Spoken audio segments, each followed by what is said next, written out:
Well, I wouldn't say that there were errors or mistakes in the order. A policy pullback, but no apology or even an admission of poor wording from Alberta's education minister. Over the phone, Demetrius Nicolaides explained Monday morning why he has now repealed his school library book order amid international backlash just 2 months after he signed it. It's always important to listen. I'm a firm believer in listening and making updates and modifications as you move along with any kind of policy implementation. Happy to do that in this case, just to provide complete clarity. A new version of that order bans sexual images but not text from school libraries across Alberta.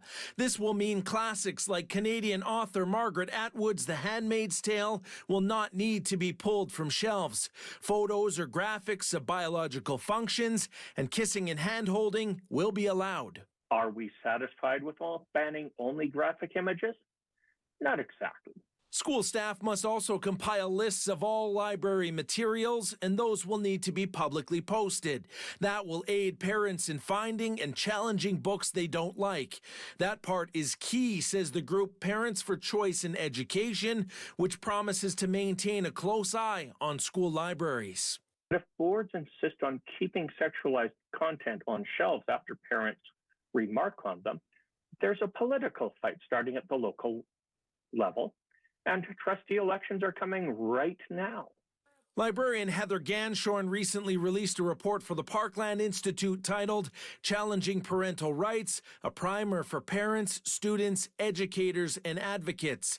She says book banning is being led by far-right activists who are inspired by similar efforts in Donald Trump's America. So this is not like a parent who's bothered by a book that their kid brought home. This is a very concerted effort to, I think, almost smears public schools and school libraries. The NDP says the government's handling of this policy has been incompetent and inflammatory. This is a huge mess, a huge hot mess of the minister's creation. An enormous amount of resources had to be put in by school boards over the summer months to figure out how to comply with the order. Now, of course, it turns out that all that time and resources were completely wasted. The minister is pushing back the deadline for all of this from October 1st to January 5th. He says to provide more time for communication and preparation.